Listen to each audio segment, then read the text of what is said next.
Hey guys, Jamie here, keeping it koi. Welcome back to the channel, and if you're new, welcome. I hope to earn your subscription today. So today what we're doing, you all saw my plans last week. This week we are going to be digging. Get that hole dug as quick as possible. Spring is on the way, although today it's absolutely freezing cold. What are we today? 4 degrees. Yeah, very, very cold. So I'm going to get my gloves on and get digging. And we'll catch you in the hole in a minute. Well, there we have it. All the stones are gone. I've got 1, 2, 3, 4, 5 bags of stones out of there. So I'll reuse some of them, but probably not all. But yeah, I've got a plan for them once this little pond is done. So it's now just a case of getting this weed membrane up. Probably just cut it, because I think it goes under the sleepers that way, and it looks like it might be tucked under the stones this way as well. So we'll get that up and then we'll be able to see what we're dealing with. I'm pretty sure it's going to be quite rooty under here because of these trees. You can see there, look, there's a pretty big root coming this way, and looking at that, it's there. And obviously that tree, the big tree, is now dead. Neighbour chopped it down last year, or beginning of last year, and I think it's all died back now. There's still going to be a fair few big roots under here, so we'll have to chop through them. But yeah, that's a fair decent size area we've got now. Hopefully we've got enough bricks to get to the height I want. As long as I make sure the front gets to the right height, then I can do the back with, if I have to buy new bricks or unmatching bricks, then I can just buy a few and add them at the back. But yeah, I'll get this it's quite late now, it's just gone 5 o'clock, so that'll be it for today. And then if I've got a bit more time tomorrow evening, I'll get some more done. So if I do, I'll snap back to you tomorrow evening. Well, that's the weed membranes up, and as expected, it's going to be quite a rooty dig by the look of it.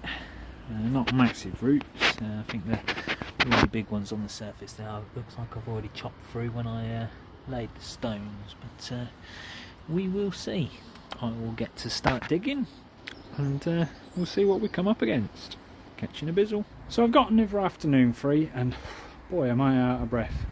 Bit more digging on the new pond, and we're getting there very slowly but very surely. If any of you that are still watching these videos followed me building this main pond behind me here, you'll remember one hell of a job I had digging this out. Well, I'm glad the big pond isn't anywhere near as bad as this little pond. Let me spin you around. It is literally just hardcore. I mean, you can see by that I'm about 6-7 inches down. That's the topsoil. After that, if I can, sorry about the scuffling on the old phone, big old digging pointy spade, donk, donk, oh, bit of gap there, and then donk. It is literally like this. It's hardcore all the way through. I cannot get a spade in to do a dig. It's redonkulous. So what I've reverted to doing to save me back a little bit is the old Uber Duber impact driver, and headphone warning, anyone wearing headphones. And what I'm basically doing,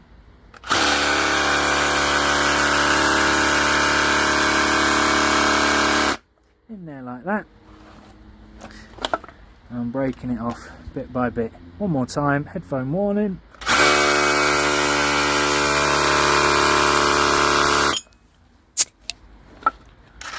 Like that, and that gets me then a good clump up that I'm then shoveling into bags, because obviously it's either got to be collected by somebody, ooh, stick that down, or go down. And all these bags are what I've been saving up from jobs doing what I do, obviously as a handyman, or bits that I've been doing around the garden, because this pond build obviously has been in the planning since I started this pond. So all the cement and sand bags that I use for this pond been saving up. So what we got? We've got 4 full bags down here. 4 full bags down here, and I don't even want to count these ones. Got ooh, them bags down there too, all full of soil.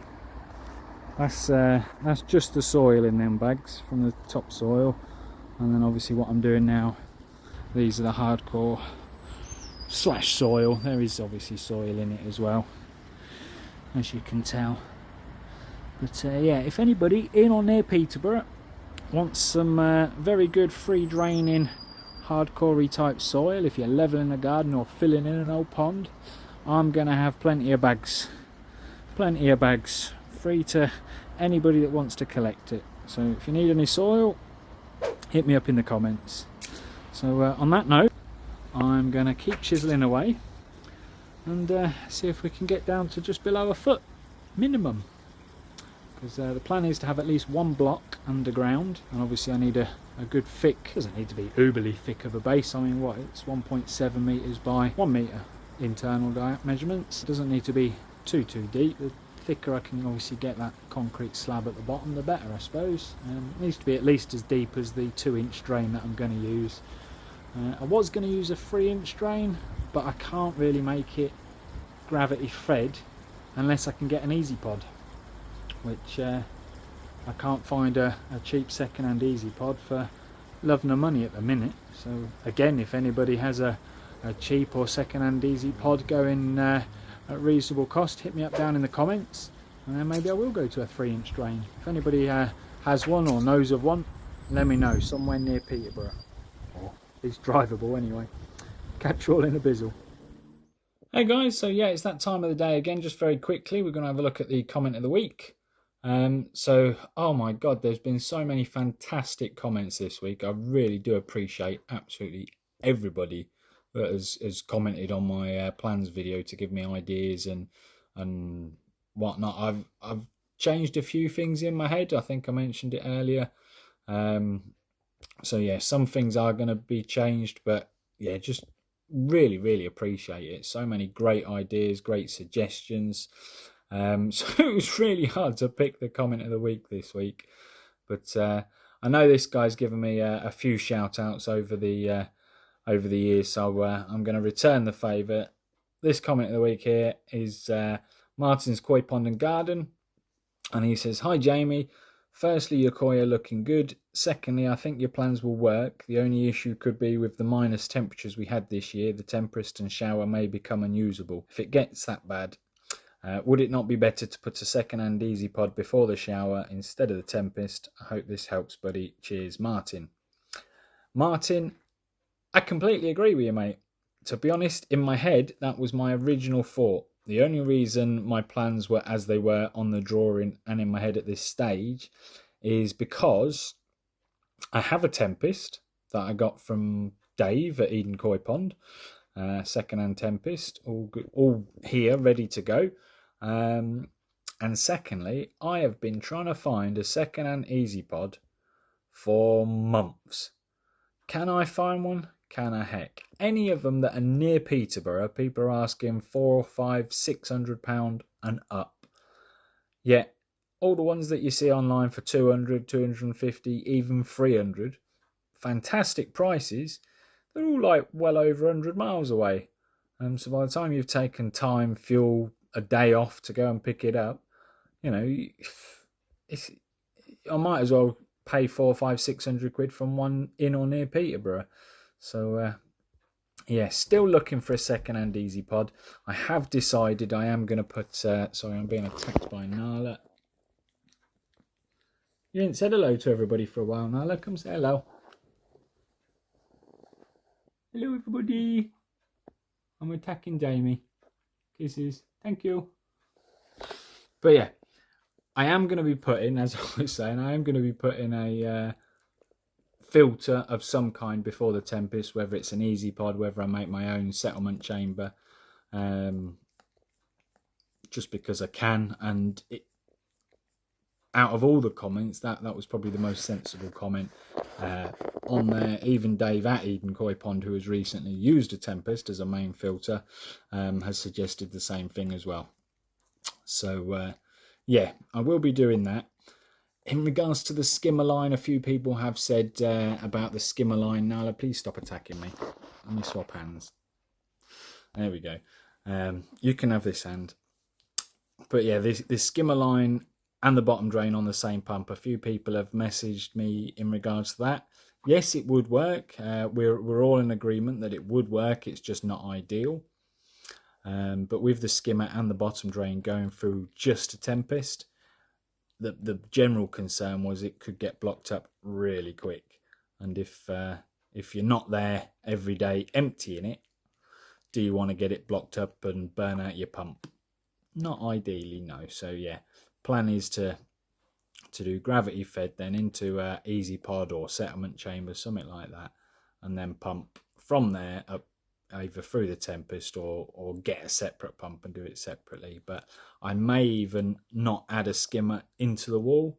I may buy another skim swim.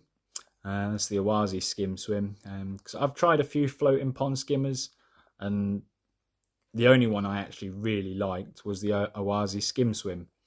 But I gave it and sold it to Ron from Westcliff Koi. Enjoy it, Ron. I might have to buy a new one now. But yeah.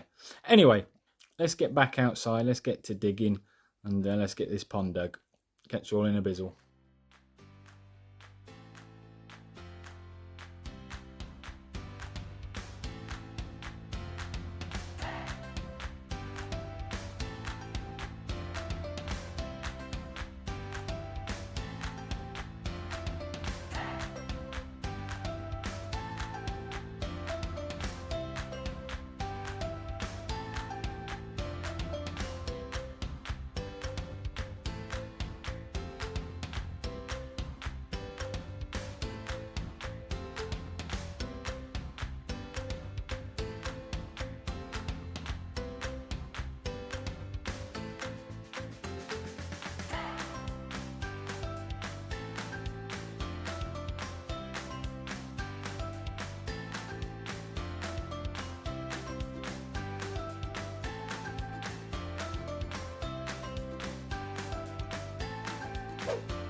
So we are back again. Yeah, how am I getting on?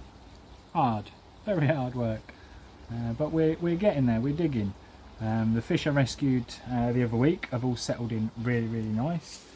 We can have a quick look at them, although the pond is green at the minute with acroflavin. Nothing to do with the fish that I'd brought home, but one of my own has still got a raised scale or two. And yeah, it's too cold now to keep getting them in and out. He did have a PP dip while I had the PP out.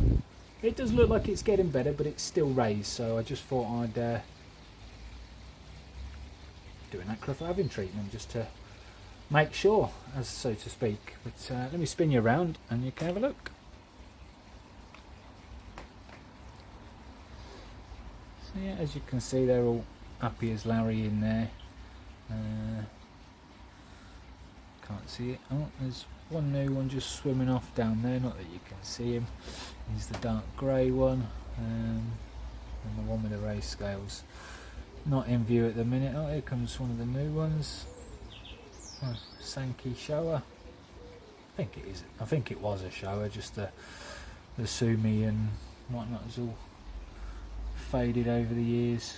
But yeah, they're all doing really, really well. That Sankey shower that just swam past eats like anything. Oh, there's the one with a raised scale. You're not going to be able to pick it from the other side of the pond, but that kahaku down there on that side, not that you can see it. I don't know. Where's my finger? Yeah, too big. But yeah, he's got a raised scale, but he still swims around and he's still eating and he seems absolutely fine. But just being sure, so I've done an acroflavin treatment. Everybody in the net seems good. I've been watching them all day. Had the net wide open and keeping an eye on them while I've been digging. Speaking of digging, let's have a look. So I'm getting there, got a fair few bags.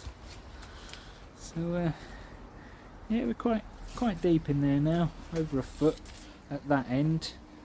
although it is slightly sloping up this end at the minute. We're probably about 8 inches that end, so I need to, I reckon, another couple of inches down this end and then level it off. Should be then deep enough. But yeah, I got a few more bags of soil, and they're all soil because there was like a row of hardcore and concrete which I managed to break through this side. I've still got a bit more to break through that side, and then we're back down, as you can see, back down to soil again now, so that's been a bit of a pain. But yeah, look, it's literally just bags of hardcore.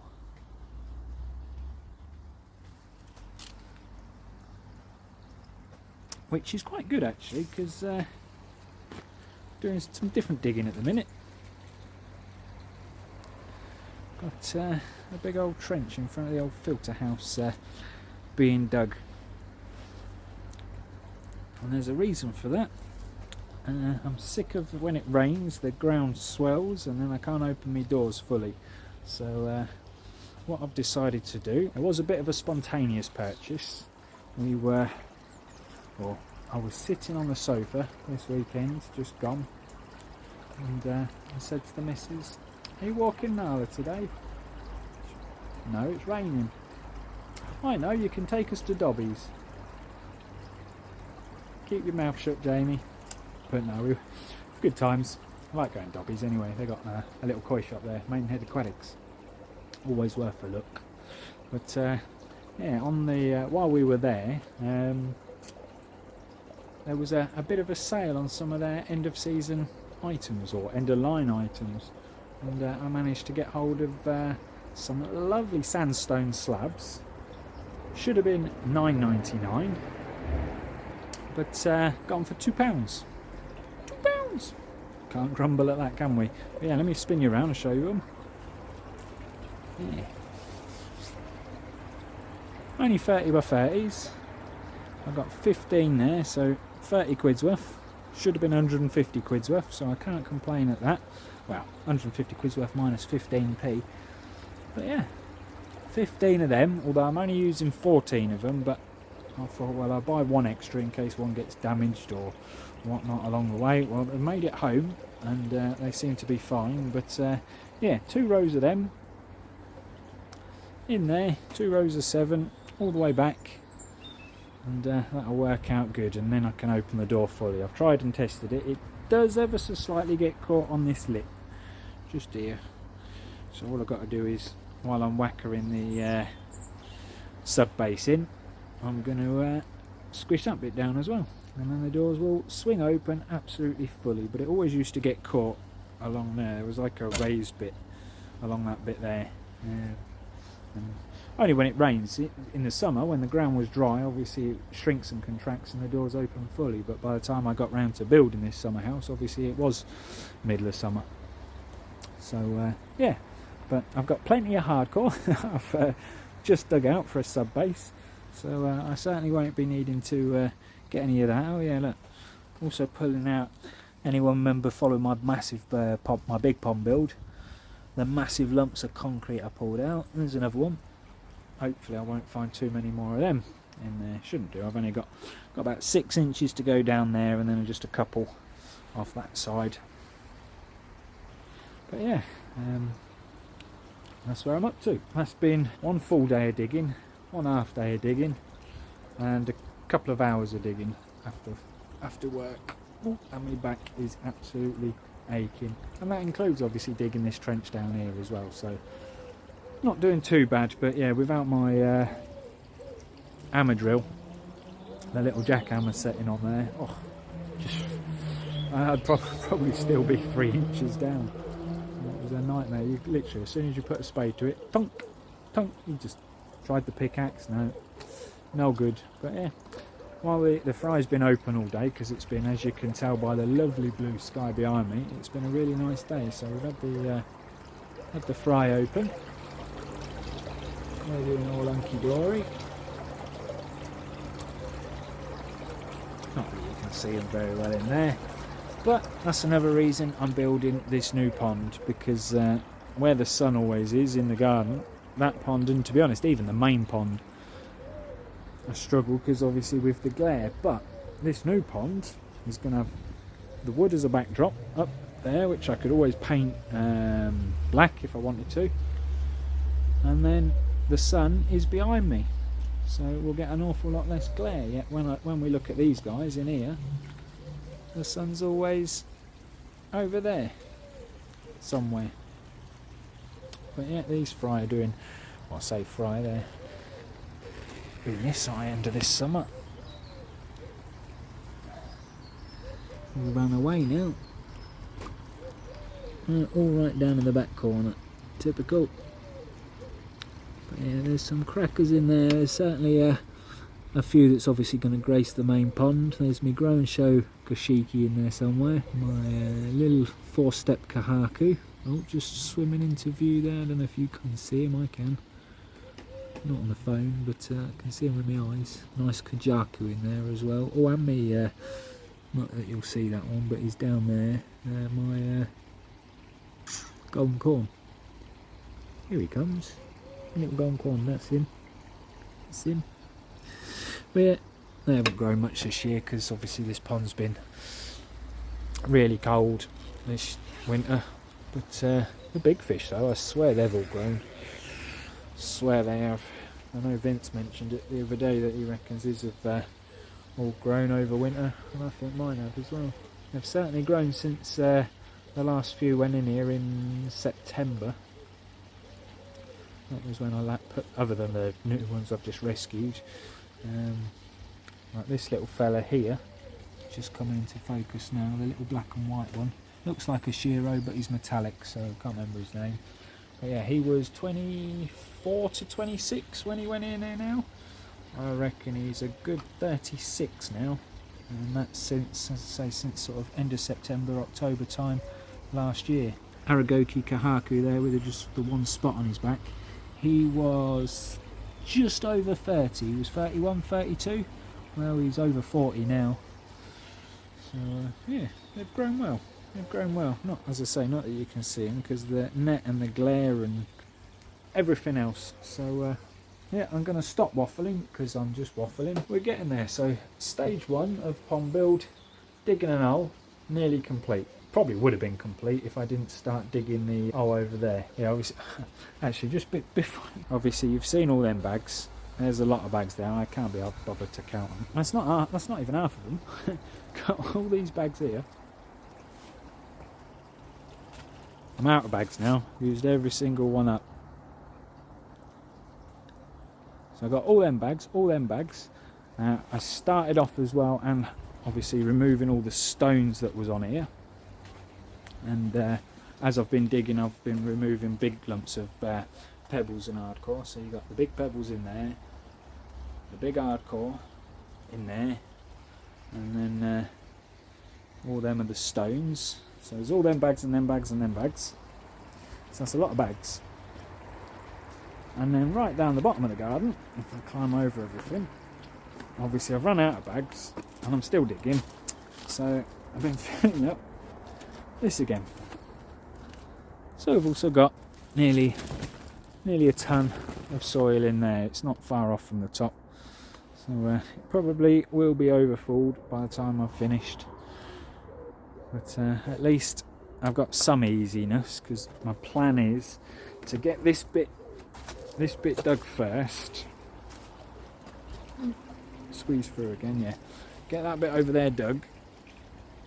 And I'm just putting, as you can see, putting all the soil in buckets and then carrying it over to that bag over there. So get all this dug, put all the good soil in there, and then use up some of this hardcore.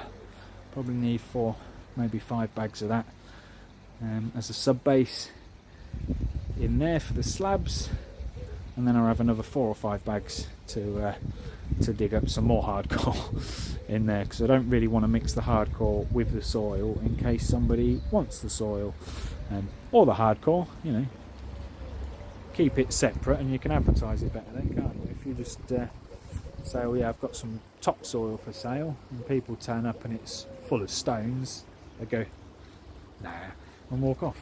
And then if you say you've got hardcore for sale and people turn up and it's full of mud, they're like, ain't no good. So, yeah, try and keep it all separate. And yeah, Japanese garden's looking really nice. And the aces that I've repotted, look, all about to leaf. The buds are just starting to open up. Well, on that one anyway. The buds on this one are being a bit slower, but this one never gets any sun this time of year. It's not going to focus, but yeah, there's plenty of buds on there, so they're not dead just yet. I've obviously done something right. And then the buds, see if I can focus in on these. This bud here, come on. No, it's not going to focus, but you can. Oh, there you go, buds. So they're a good few weeks away yet, them ones. But yeah, the ones on the first tree over there, I reckon another couple of days, if we keep getting sun like this, and we'll see a few of these open, even though it is hitting minus temperatures at night still. So yeah, pan out, I think it's starting to look really good. Getting all my bonsais. But yeah. And then that's the messy area at the minute. As I said in my last video, that area, the fake grass is coming up. That's going over there, where all the stones are in between the patio here and the fence, which I reckon that'll fit pretty much spot on. And then that area is going to be for me fruit, veg and bonsais. And that's then about a 6 metre run by 1.5 metres. And that means no other bonsais, strawberries, bitty bobs. So obviously I've got my strawberries in there. I've got hundreds of strawberries ready to go to be sold down there. And I've got a few more at the back as well, a few strawberries in there and on that chair. Got mint in that one, strawberries in that one, and mint and tomatoes in that one. I have got a tomato that has broken the surface, so that's good. But yeah, loads of strawberries in there. More strawberries at the back there to go to be sold. Loads of strawberries. So yeah, the garden and the fish are coming along nicely. Call it a day there, guys, because I'm absolutely cream crackered. I reckon another maybe day and a half digging and I'll get that completed, and then it's just a case of getting the bottom drain and getting the concrete in.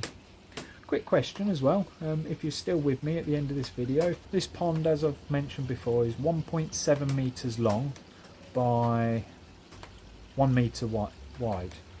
Yeah. Do you think I need to put rebar in? It's not a very big pond. Don't think so, but what do you reckon? I mean, with the filtration, I'm going to try and get it as close to 2,000 litres as possible, but obviously with those measurements, that's 1,700 litres if I can get it a metre deep. So the pond itself will be about 1,700 plus then the filtration. So yeah, what do you reckon? Do I need rebar in the concrete base? Let me know in the comments. Well, that's it for today, guys. That's as far as I've got. It's extremely hard ground, very difficult to dig, as you've seen in the video. But yeah, thank you very much as well for everybody who commented on my last video on the plans. A few things I am going to be changing in regards to the plans because of your comments. A few things I'm not. A lot of people said that a single skin brick isn't going to be strong enough. It's 1,700 litres. Single brick is going to be absolutely fine. If a single brick can't hold it, what on earth is an Intex swimming pool all about? That's held by a bit of rubber, plastic, whatever you want to call it. There's nothing at all supporting an Intex swimming pool. Same with the big fiberglass tanks you get in dealerships, the big, big green ones. Some of them 2 metres by 2 metres. No wooden supports, no anything, just held by a fiberglass tank. And if a fiberglass tank can stand freestanding, I'm pretty sure a fiberglass pond with bricks reinforcing it is going to be fine. So that's one thing I'm not changing. One thing I am changing, I am going to put some kind of settlement tank, whether it be an easy pod, whether I make something, I don't know, but before the tempest. In regards to the skimmer, I haven't really decided on that yet. I do kind of need one, and I'll explain more about that in a future video, but I'll cross that bridge when I come to it, as they say. But yeah, again, thank you ever so much everybody that has subscribed to the channel and commented on the last video. If you haven't seen my plans for this new pond build, go and check that out up there. On that note, thanks all for watching. Like the video if you've enjoyed it, and we will catch you all on the next one.